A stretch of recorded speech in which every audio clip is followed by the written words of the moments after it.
Peace. Today is Wednesday, November 21st, making today's math. Wisdom, knowledge, all being born to understanding. That's right. Wisdom is the way. Knowledge is to know. Understanding is the best part, as it is the result of the two. Peace to the gods and earths. Peace. Welcome back to the Not a Mean Godcast. And Lord Jamar. I'm Digga. Got my man Rage, Alex, Harold.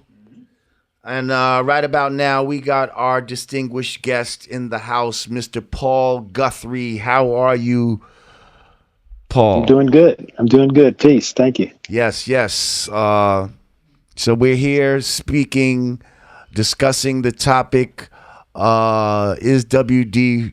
Farad truly from Arabia, the holy city of Mecca? Or is he actually from where Paul Guthrie says he's from is India?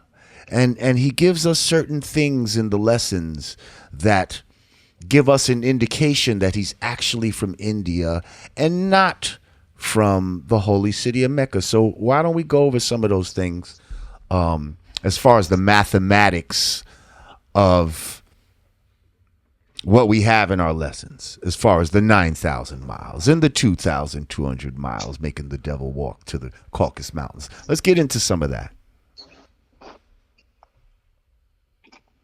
Paul? Okay. Yes, sir. Okay.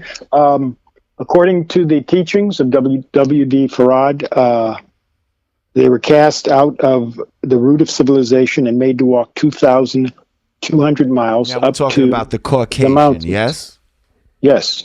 The Caucasian was mountains. cast out of the holy city, and he was made to walk 2,200 miles into the caves of West Asia, as they now call Europe, the Caucasus Mountains, correct? That is correct. Okay. And halfway, at the distance of 1,100 miles, there is a oasis where they stopped at a oasis. Mm-hmm. This happens to be the exact distance and the exact description of a route from the Indus Valley civilization of India, from that part of India, Western India. By India, I want to make sure that I define what I mean by India. India was split into a number of countries in 1947 by the British. One of those countries is called Pakistan. Pakistan was, in 1930, India. There was no Pakistan prior to 1947. The country of Pakistan was not there. Just like there was no New York in 300 BC. We can say that that city was not there, that it was founded at a certain time. Mm-hmm. We can say that the country here, this country that we live in, was founded at a certain time. It was still land here, but it wasn't called the United States of America. Well, this country was not called Pakistan, it was called India. And that western part is where W.D. Farad comes from, the western part of India. And if you measure from there, General Mukmuk or General Mukmuk traveled westward. He traveled westward. First, he traveled westward, according to the lessons. You cannot travel westward from Mecca on that in the Muslim Mecca. You can't travel westward unless you're going to walk across the Red Sea, because there's a Red Sea there. So you can't be walking westward because you're going to run into water. So unless someone is claiming that they walked on water, there's no way that that fits the description of where they were driven from. From the Indus Valley of India, you travel westward, then you travel northwestward, which is exactly what's taught in his teachings. It's taught in the lessons. Halfway, there is a oasis, and if you measure halfway, and I have a series on YouTube, you can watch it. People may have already watched it. And what's the name of that series? It's called Get on Board the Wheel. Part 1 and 2, correct? Part 1 and 2. Also, there's a few other ones that I put there. Trial by Mathematics. And so forth. But the distance, or we were pointing out that the distance of 2,200 miles is not the distance from Mecca. I've seen people try to do that. They get on some type of a Google map and they show that they can drive from Mecca up to the Caucasus Mountains, and it's 2,200 miles. The problem with that is is that takes them really to a town north of the Caucasus Mountains that happens to be called Caucasus. And if you zoom in on the map, you'll see that they're making U-turns, driving down freeways that go from city to city and town to town. You have to zoom in, and you'll see it's a very circuitous route that they're taking in order to come up with that 2,200 miles. It's nothing that you're going to walk. No one's going to walk back and forth and make U-turns and loops on some modern freeways that didn't even exist back in that era. Well, what about the 9,000 miles from the eastern seaboard of America to, when it says we couldn't swim the 9,000 miles to get back home? Yes, sir. Well, would that distance add up from the holy city of Mecca to the eastern seaboard of America? No. In fact, if you watch the video that I made that's called Trial by Mathematics, you'll see that we go right past Mecca, and it's way short. It's way short, and we take the path by water to India. Indus Valley Civilization is 9,000.01 miles by water. 0.01 miles is the distance of a 3-point shot in basketball. So that's pretty close. Okay, that's 9,000 miles. And so when we take all of the data, all of the information, all of the teachings, and we put those pieces together, we put together all of the evidence. All of it points to India. W.D. Farad comes from India. He wrote in Urdu, and we have samples of his handwriting in Urdu. Urdu is the language of India. He did not write in Arabic. There's no examples of his handwriting in Arabic. What about his name itself, like Wallace? Is that an Arabic name? Is Farad an Arabic name? That's a great question. Farad is not Arabic. Farid is Arabic, and they have since stripped W.D. Farad of his name. Everyone who says that they had heard him use his name say that he pronounced his name Farad. Well, he's been stripped of that name. He's no longer called Farad. That's the name that he said was his name, or is his name. They called him Fard, which is an Arabic name. So they've given him an Arabic name. However, I'm talking about the man who taught in 1930 through 1934. He pronounced his name Farad, and sometimes it was even spelled Farrad. So either everyone is wrong, that his name is Farad, everyone misheard him, and that's a possibility. Except, I thought it was General Monk for a long time. I have a question. Maybe it is. Maybe it is General Monk. But this is something. Maybe this is something everyone agreed with up until very recently, when I pointed out, as a matter of fact, that his name is Farad, and that Farad is an Indian name. It's not an Arabic name. It's an Indian name. I grew up for the last 35 years, always hearing Farad. But the Queen Rod Digger would like to ask you a question. Very quickly. Wallace is a British name, and the British owned and operated and ran India at that time. Over India at that time. I'm sorry. Yes. Go ahead, Digger. Question. In regards to the geographical location of Mecca, is it possible that over these decades and these centuries that the landscape may have possibly just changed? I mean, with earthquakes and tectonic plates shifting and just all type of unexplainable nature things. Is it possible that maybe the landscape itself just may have moved and shifted and mess with the numbers? That's possible. the thing is, if anyone can demonstrate that that is true, they're going to win a Nobel Prize in geography. Okay, because no one knows that. And all of the evidence suggests otherwise, that type of a shift, that type of a tectonic shift in the past 70 years, because I'm going to the teachings of W.D. Farad. In the past 88 years, it didn't shift. Okay. It didn't shift during that time. I'm talking about what it is that he taught. Okay, Now, from the 30s. Okay. I don't want to say that Mecca is not the holy city, because it is the holy city for many, many people. And if they choose that, that's fine. If that's what they believe, that's fine.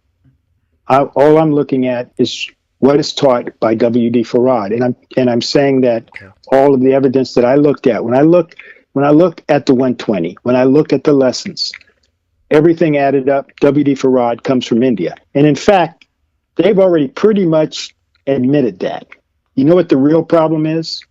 The real problem has always been, what's that? Who's going to control this? That's the real problem. The real problem is who's going to control this. You cannot have some type of divine teachings, and you have someone who's not divinely sent discovering things in your lessons that you didn't hear in your personal conversations with God. And so very slowly they are moving towards that position. I mean the mainstream. The mainstream has taken big leaps and bounds into that position.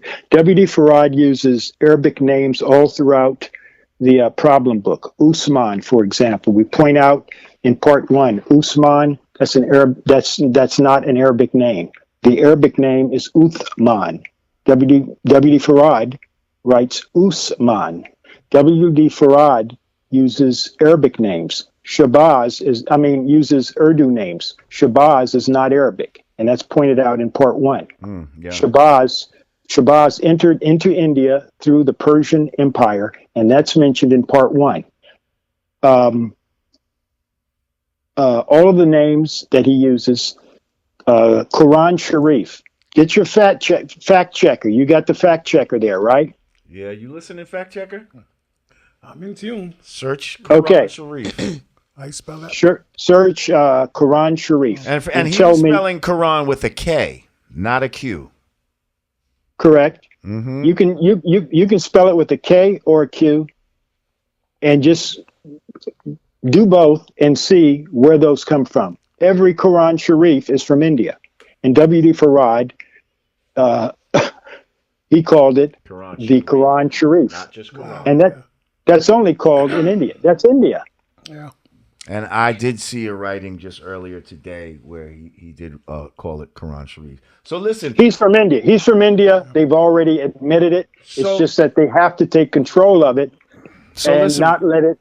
Yeah. Brother Paul, you also contend that, we hear the Nation of Islam, but you contend that what Farad was really teaching was not Islam, but it was indeed Buddhism.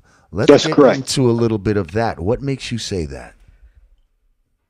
Well, according to the word Islam, see, we have to define these words. Words have to have meaning to them.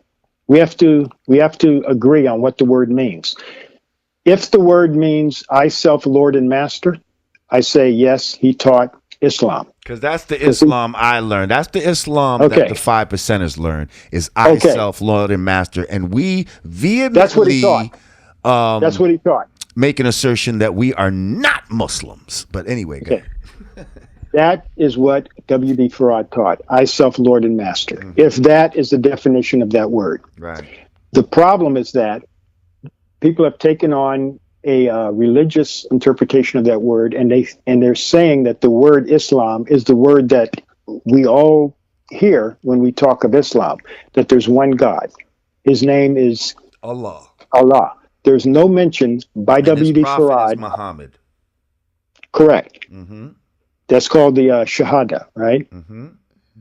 There's no mention in the lessons that he left for us to study where W.D. Farad uses the word or the name Allah or Prophet Muhammad. He doesn't even refer to Allah.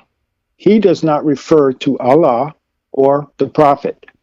And so, in order for someone to teach Islam, it's very difficult to teach Islam without teaching about Allah and the Prophet. It's like teaching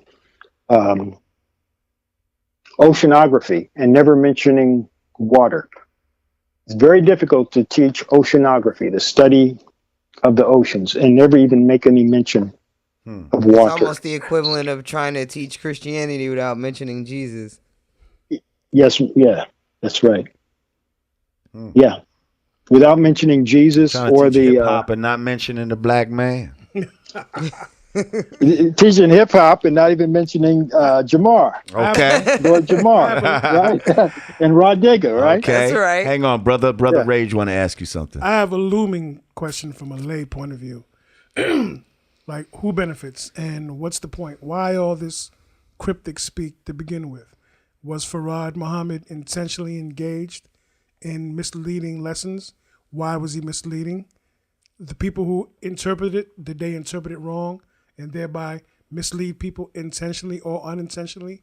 Who's benefiting from the deception? What's the point? Okay, who was that from? That was from Rage, our fact checker. I mean, he's reading that from someone else, or is that his question? No, that's his question. Okay. The reason for it was that in 1930, Indians, if you were not above a certain height, you would be deported out of the country. They did not want Indians in this country. And W.D. Farad, this is covered in part 1 of the video, he was too short and he did not weigh enough according to the standards of what you had to weigh and the height that you had to be in order to stay inside of this country. So he was As an in and Indian. out of yes, as an Indian. It has something to do As with the an Indian. caste? Does that has anything to do with the caste system? He does teach about the caste system. He teaches about it.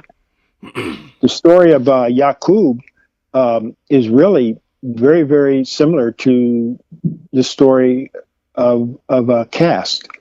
That there's these different colors, and according to the colors, that's where you are in life. So if your skin is white, what's called Varna, or the top caste, according to them, then you are a Brahmin, and you're on the top of the society, right? If your skin is darker, then you're, or a little darker than white, or you are in the middle, or you're lower than the white.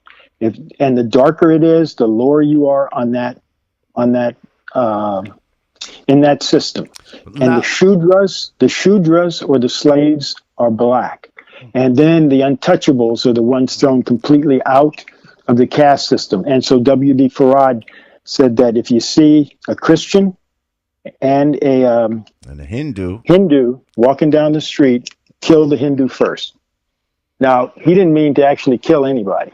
He was just saying that caste system that they have over there, that the Aryans set up and that they have running over there, is the same thing that they pulled on us over here. See, there's people, I was reading some of the comments from somebody else's page, maybe yours or somebody else's, and they were saying that, why listen to me? I'm a white boy. Well, I'm not white, I'm black. Okay, I've never answered that publicly, but I've been called devil throughout this entire process of me trying to share what I see when I study. And there's a lot of people that think that I'm white. I'm not. I'm black. You're just as light as my mama, and my mama is not nowhere white. Like she's full black. Well, I can show and prove. But you just as light. Everything that I'm going to share, I have to be able to show and prove it. So I can show and prove if there's any questions. If they can type in and ask some questions, I'll be happy to answer any of those questions. To answer Rage's question a little more, just to get a gist of he's basically trying to understand why would, if he wasn't teaching Islam and he was truly teaching Buddhism, then why mix the two? What was the purpose of doing that at that time? Okay. Who benefits? Yes. Was Okay. he being deceptive, or was this some sort of strategy that he was using? Okay, yeah, right prior to 1930, there was Noble Drew Ali and the Moors, and there was a huge movement throughout the country, particularly among black folks, that being a Muslim, that was the fashion. It was sort of like the hip hop. Okay, you had to be like a Muslim. Islamism was in style. W.D. Farad shows up in Detroit in 1930, July 4th, 1930. And he spoke to the people in the language that they spoke. And they said this is what they wanted to be. This is what they wanted to be. He knew what it is that he wanted to teach them. And he only had a certain period of time to do what he did, because there was other works that he was involved in. And so he did what he had to do and let them, if they wanted to be Muslims or call themselves Muslims, they can do that. They could do that. But you don't see him pushing any of the pillars of that religion. Doesn't mean that the religion's bad. I'm not saying that it's bad. It's just not something for me. I'm with the teachings of W.D. Farad. He did not teach the pillars of Islam. He did not teach any of the principles of Islam as defined throughout the world. Now, if we define it as I, self, Lord and Master, yes, he taught that. Except he didn't teach zakat. He didn't teach fasting during the month of Ramadan. He didn't teach Hajj.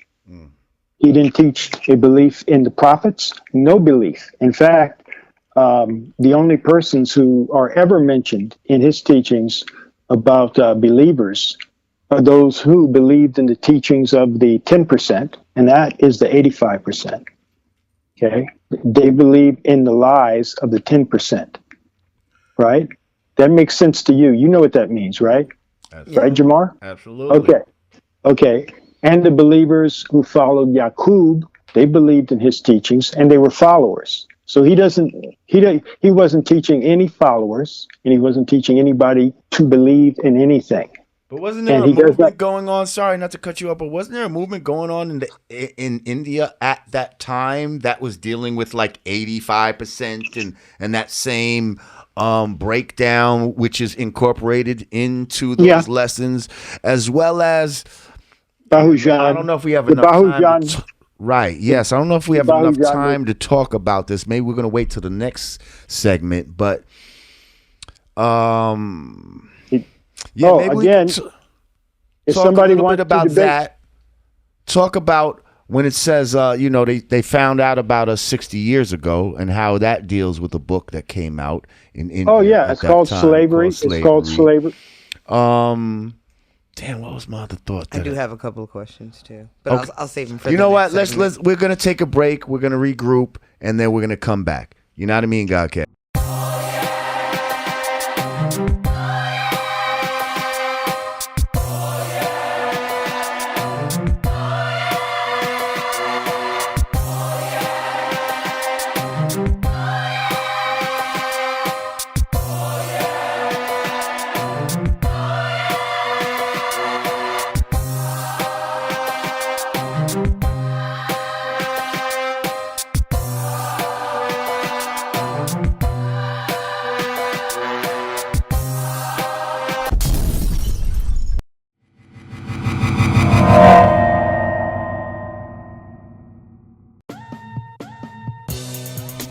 Peace.